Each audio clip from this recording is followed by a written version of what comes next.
Waheguru Ji Ka Khalsa, Waheguru Ji Ki Fateh. We're going to talk about the Sikh code of conduct, the Rehat Marada. The Gurus gave us Gurbani. When we follow Gurbani and we live a Gurmat lifestyle, we can become Gurmukh.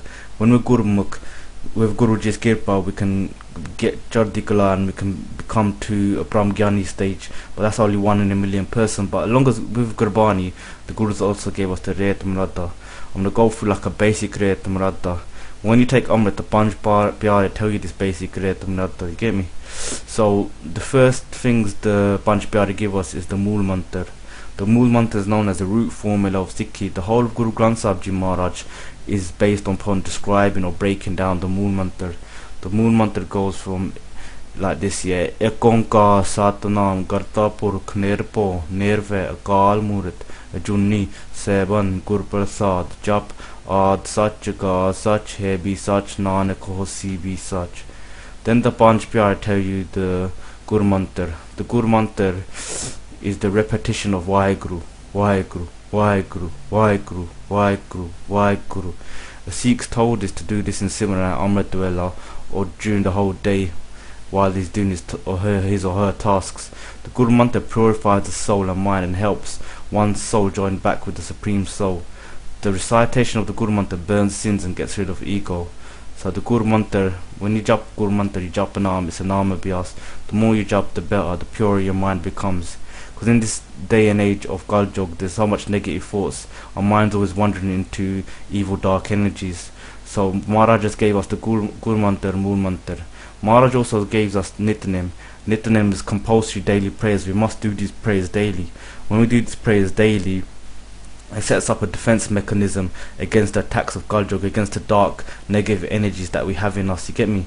So when they try to get us, because we've done our Nityanem, they can't take over our mind, because our Nityanem is like a shield of this. So early in the morning at Amritwala, before sunrise, you have to do Panjabanya. We'll go into Amritwala a bit later, but the Panjabanya, Japji Sahib, Jap Sahib, Tarpaswad Twe, Jopa Sahib and Anand Sahib. In the evening after work, when the sun's about to set, you do Rehat Sahib.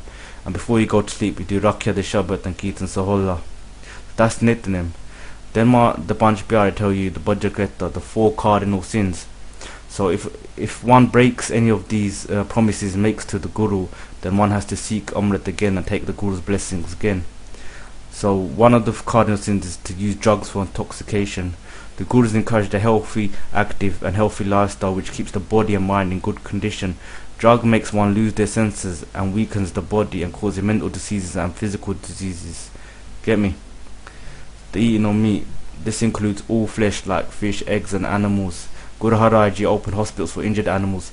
Murdering God's creatures, cruelty towards animals and other humans is forbidden in Sikhi. All creatures have a natural instinct to remain alive. Killing of animals for food is a barbaric crime against God's will.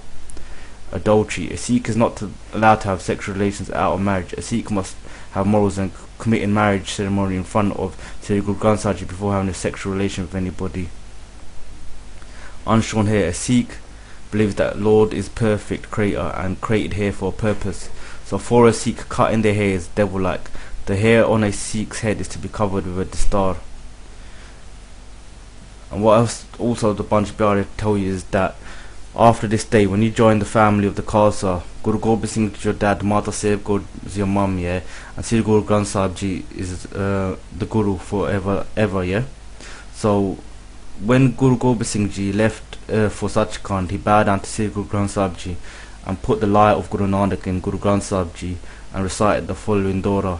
आज्ञा पे काल की तब बिचलाया पंथ सब सिखन को हुक्म है गुरु मानियो ग्रंथ गुरु ग्रंथ जी मानियो भगत गुरु की दे जो को प्रभ मिलन चाहे खोर शब्द मेले राज करेगा खालसा आखिर न कोई ख्वार होए सब बिलेंगे बचशन जो होए.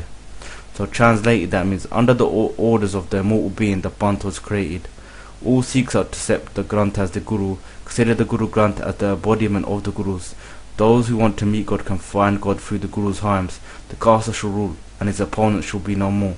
Those separate shall unite, only the true devotee shall be saved. So, if you don't believe in Guru Granth Sahib Ji Maharaj, or you're not willing to believe in Guru Granth Sahib Ji Maharaj, the Panch Pyare don't give you Amrit. And if you take Amrit and don't believe in Guru Granth Sahib Ji Maharaj as the Guru, and you go to Deatari Guru, fake Babbas and Pandits and stuff like that, then you're not Guru Gobind Singh Ji the Singh. Get me? Then the Panch Pyare tell you about the Panch Kakar. The Panch Kakar is gas, uncut hair. They tell you that, you know, shaving and cutting of any hair is a major taboo in Sikhi and is disharmony with the Lord's will. You get me? Sikhs believe that the hair have particular functions and were given to us by the Lord for a purpose. Some people might say Keski is a Panch Kakar, but Kes and Keski both go hand in hand. There's no point arguing with them, because there's no point wearing a Keski and cutting your hair, and you can't keep your hair and not wear a Keski. So all these Sikhs that stop chatting to each other because of this minor argument need to fix up and get with the real world. You get me? Then Maharaj gave us a Ganga. A Ganga is a special wooden comb. It has to be wooden because due to static electricity, the plastic ones and stuff, they're not healthy for hair, causes static electricity and break off our hair. So this is to keep our hair clean, and women comb my hair twice a day. You get me? And this protects the hair. You get me? Gara, iron, sarbro. Gara should be made out of iron, sarbro, because your body absorbs the iron. You get me? And the Gara also reminds us handcuffs. So when we're gonna do wrong, the Gara normally hits the table or something, or you see the Gara and you remember that you belong to the Guru, you're handcuffed to the Guru. The Gara also reminds us that just like the Gara is a circle, it has no start and finish point. God has no start and finish point as well. Do you know what I mean? And Gara was also used back in the days for a defensive tool against sword blows. Gashera is a special type of shorts to be worn at all time. It reminds the Sikh of self-restraint. So when corrupt desires try to get you, the kshera is like, you know, it's to remind you. And also kshera is like a warrior shorts, because Sikh was warriors, Galpur ki Fauj. It allows free movement. You get me? So when you're horse riding, running away, or doing whatever, you know, kshera is ideal for that. Maharaj also gave us the Kirpan. It's solely for protection of righteousness, humanity and justice. It's a sign of readiness to confront injustice. It symbolizes dignity and self-reliance. You get me? So it's like, you know, the Kirpan's a must for a Khalsa soldier at all times. You get me? Now we're going to look at the importance of Amrit Wela. Amrit Wela is the early and rosy hours before sunrise. You get me? And Maharaj in Gurbani has told us to wake up Amrit Wela. You get me? Let's not think about why we have to wake up Amrit Wela due to like logical reasons. Let's forget about that for a minute. Let's look at Gurbani and look at the hukams, the commands of Maharaj. More important than logical reasons in Sikhi is Maharaj's hukam, Rabdapana. You get me? Because we always try to define Sikhi through logical reasons. You get me? There's always logical reasons behind anything, but sometimes we can't think of them logical reasons because we've got a certain capability and we think, nah, that can't be right. But Barney knows better than anything. If you believe you know better than Barney, then don't bow down to Singhrow Granth Sahib Ji. You get me? So Barney says on Ang 1383, if you do not awaken in the early hours before dawn, you are dead, even though your body is breathing and alive. So Maharaj is trying to say that if you're not doing bhakti, because at Amrit Wela, when you do bhakti you can concentrate, and when you do bhakti your soul's getting purified, and you know all the bad negative energies, you know, you can confront them. But if you're not doing bhakti at Amrit Wela, you can't confront these energies. You get me? And then, like, you know, what's the point of you being alive? Because you know, like Gurbani at Amrit Wela is like spiritual food. So just like during the day, if you're not eating, your body gets weak, so your soul gets weak if you're not waking up at Amrit Wela. On Ang 1405, the immaculate scarred pool of the Guru is overflowing with the waves of the Shabbat, radiantly revealed in the early hours before dawn. So those who are doing bhakti, when they go to Maharaj's to do Maharaj's darshan at Amrit Wela, they don't see a book like most people. You get me? They see the Guru, they see the light of the Guru, and you can see, you know, through Sakya that I've read about Mahapurushas and stuff, they can see all the 10 Gurus, or they can see a glowing light of Guru Granth Sahib Ji. And Maharaj is telling us in Bani that this is revealed in the early hours. You get me? So in the fourth watch of the early morning hours, a longing arises in their higher consciousness. They are tuned to the river of life. The true name is in their mouths and lips. The ambrosial nectar is distributed, and those with good karma receive this gift. Their bodies become golden, they take the color of spirituality. On Ang 305, one who calls himself Sikh of the Guru, the true Guru, shall rise in the early morning hours and meditate on the Lord's name.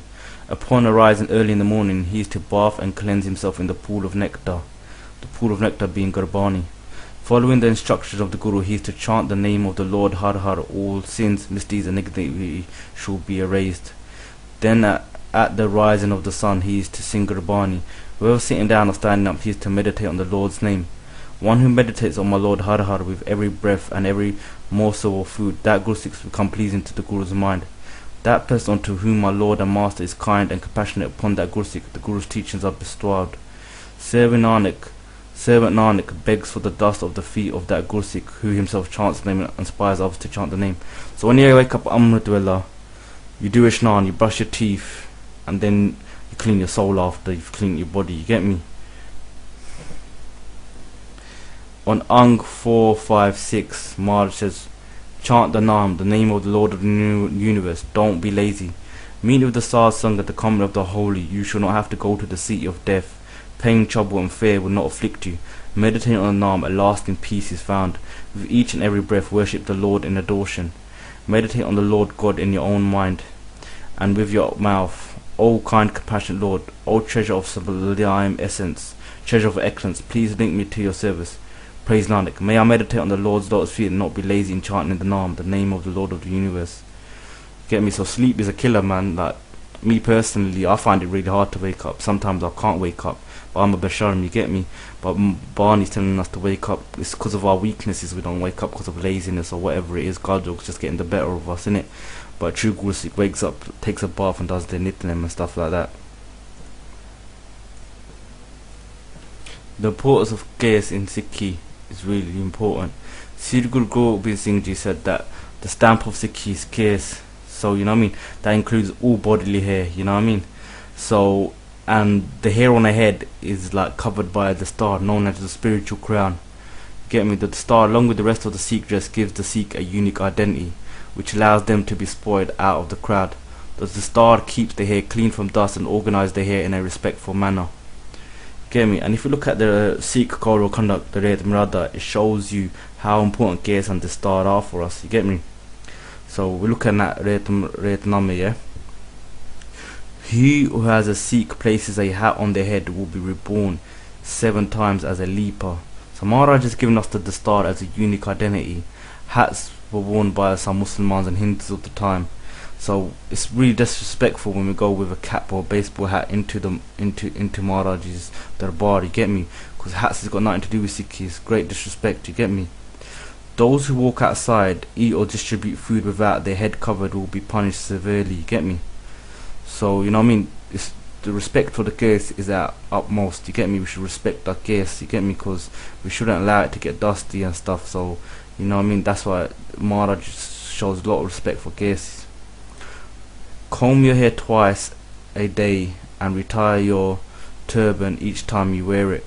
So normally Sikhs, when they wake up for Amrit Vela, they'll wash their hair, comb it, put the star on, do the nitnem. Then just before Rehat, they'll do, like, you know, recomb their hair with the Ganga and retire the turban so they feel fresh, wash their face and that. So when people, so Maharaj is saying that retire your turban each time. So when people put starch on their bugs, make it into sort of a cap where just pop it off and take it down, it's not good, you get me? So that's like a cap that's cheating the Guru, you know what I'm saying? Alright, so the hair, moustache and beard are created within the God's order. How can those who violate their natural form by cutting their hair ever be accepted by the Lord? Whew, that's deep, you get me? That I don't need to say no more, that's self-explanatory, you get me? Those beards are true which brush the feet of the true Guru. True are the faces and true are the beards of those who speak the truth and live the truth. That's Ang 1413 Sri Guru Granth Sahib Ji, get me? God has made the human perfect, but the dishonourable destroy it. They will find no place in the court of God, like the unbeliever, dog and Satanist. That's Guru Nanak Janam Sakhi, you get me? The Guru's stamp is gas and Khande di Pool. One who removes the gas is known as a Bemukh. One who shaves the stamp of the Guru, of their child, i.e. cuts the child's hair, realize that person will suffer a terrible death and be known as a ghost. They alone are a Sikh, a friend, a relative and a sibling who walks in the way of the Guru's will. Ang 601 So the Guru's will is gas, you get me? So if you're not keeping the gas, you're not walking with the Guru's will. So you get me? You're just a Sikh by name, not a Sikh by deed, you get me?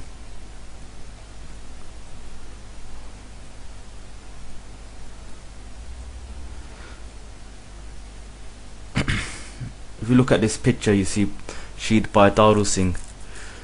They told him to cut his gas, but being a true Sikh of the Guru, being in love with the Guru, and being gas is a stamp of Sikh, he said no. So they had to sculpt him alive, you get me, trying to embarrass him.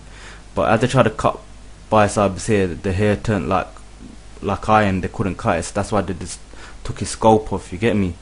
But he went through all that, but didn't give up the gas, you get me. So now if you look at this picture, you see a lot of our kids trying to be Bollywood film stars or trying to look cool. We're paying Muslims or Hindus and that £10 to cut our hair, or Mr. Patel down the barbers down the road, you get me, instead of, like, you know, keeping it real to the Guru, keeping it real to our roots, you know what I mean. We're paying mans to cut our hair. Before, you know what I mean, they had to cut our hair, they tried cutting our hair, but they couldn't, they had to take our scalps off, you know what I mean. This is how our attitudes have changed, you get me. If you look at this picture, you see a proper bend in India, you get me. And you see, like, the granddaddy's got gas, you get me, but all the youngsters, they don't want to keep the gas in because they want to be cool. They're all going away from the Guru, you get me, all going away from the roots.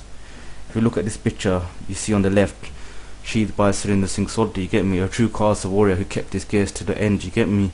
On the right you see like BABBU Ram or whatever his name is, you get me. You know what I mean, look at the difference. Look at Guru San Sapai, Diyar Patyar Fauji, and look at BABBU Ram, you get me.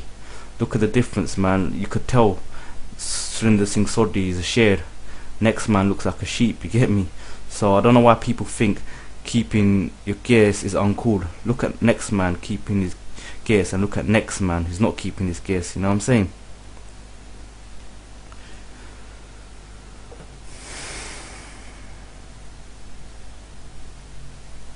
On each and every hair the Lord abides.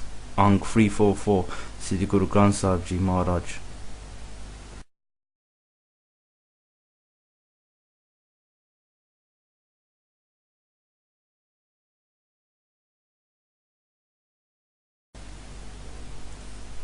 A lot of women seem to think they don't need to wear the dastar, you get me. But if you look at the code of conduct for Sikhs here, it's the same for both men and women. Both of them take Amrit, both of them have to do Nitnem, both of them have to do the Guru Mantra, both of them have to do the Mool Mantra, you get me. So the 5 Ks is the same for man and woman, you get me. So the star must be the same for man and woman. I don't know why people think, you know what I mean, that it's different for women and different for men. The Marada's the same. And, like, you know, because Gurus believed in equal rights. Guru never condemned a woman, or Guru never treated women any different from they treated the Singhs. My Bhagga was, like, you know, the bodyguard of the Guru. Do you know what I mean? So if you look at a bit of Sikh history, yeah, Maharaj said that he's gonna give his Khalsa uniqueness. He never just said he's gonna give the Khalsa men uniqueness. He said his Khalsa, which is man and woman. You get me? So, do you know what I mean? And Maharaj said he will give his Sikh a distinct appearance which will allow them to be recognized standing in millions. Maharaj, if you look at history, you never see Maharaj said, I will only give a Sikh man a distinct, unique appearance. You get me? Guru said uniqueness to his Khalsa. So when you take Amrit, you become a Khalsa, you get me? Khalsa mera roop hai khas. Khalsa is my own self-image. Again, Maharaj didn't say male Khalsa is my roop hai khas, you get me?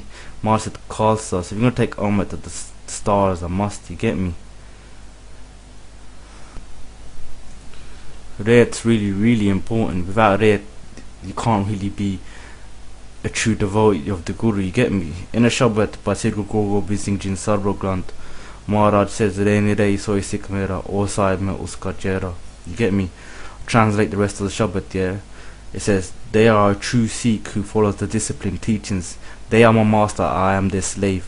Without the Sikh discipline, call not yourself a Sikh. Without Sikh Rehat, at the court of God you shall be punished. The first Rehat is to take the Amrit of the double-edged sword. Again, a lot of people feel they don't need to take Amrit. Maharaj is saying that's the first code of conduct, that's the first instruction by Guru Gobind Singh Ji. How can you expect Guru Gobind Singh Ji to be there for you if you're not going to listen to Guru Gobind Singh Ji's instructions, you get me? So Maharaj goes on to say in Rehat Marada, yeah, I have not love for appearance or for high caste. It is the discipline that I love. Get me? So Maharaj doesn't care if you're beautiful, if you think you're high and stuff like that. Maharaj loves that person, that Sikh that follows the Rehat properly, which is doing Nitin and Maker of Amritsar, keeping cares, keeping the 5 Ks, do you know what I mean? Avoiding the cardinal sins, you know, doing Guru Mantra, doing Muru Mantra, you get me? A joker like me probably talk it, but I'm not living half of that life myself. It's you know what I mean? Kaljog's got the better of all of us, do you know what I mean? So that's why, you know, person that lives the Rehat, Maharaj becomes their slave, because Maharaj knows how hard it is to live that Rehat in Kaljog. So when someone does actually lives proper Rehat, yeah, Maharaj loves that person. Those who turn away from their responsibility to accept the Guru's order will receive punishment in God's court. Basically, you know what I mean? Maharaj has been put there to get you to God. So if you don't listen to Maharaj, you ain't gonna get to God. So if you don't get to God, you're gonna, you know what I mean, just gonna be wandering reincarnation, you know what I'm saying? So that's just basically straightforward standard stuff. Sikhi is pretty simple, but we just seem to confuse it with our own little wannabe intelligence and stuff, you know what I mean? So those who turn their faces away from the true Guru should have their faces blackened. Night and day they suffer in pain. They see the news of death always hovering above them. So Maharaj says, you know, until you ain't living proper Rehat, not doing Gurbani properly, you get me, the Jamdoots, the angels of death will come and get you, and you keep being born, keep dying. But once you've been Jeevan Mukt, once you live Bani, live the Rehat properly, the angel of death just kicks out, you get me, because your soul becomes one with God. You don't have to suffer in pain no more. Without discipline, the whole world remains deluded. Without discipline, they will go to hell. So discipline is the key. And KHALSA is Gal Burki force, so discipline is a key in any army, but this is the elite force of forces. So discipline has got to be to some next level. And if you look at the Sikh Rehat Marada, the discipline is very, very, very high. Do you know what I mean? Like back in the days when the KHALSA army fought, they used to treat the enemy's wives as their own sisters, you get me? Where, you know, the other forces used to like rape or humiliate the women of their enemies, do you know what I mean? So the Sikhs, you know what I mean, the Sikhs are really, you know what I mean, like, you know, you have enemies of the Sikhs narrating that, I know I got war with the Sikhs, but one thing I can guarantee you, if they do capture, if they do somehow attack us, and, you know, there's a stray woman or something, that he knows that the woman will be safe in the hands of the KHALSA, you get me? So the Sikh of the Guru should study Rehat and discipline, and they should adopt those principles that please the Guru. The most important principle is to forever remember the Rehat given by the Singhs at the initiation ceremony. The Sikh never abandons the code of conduct.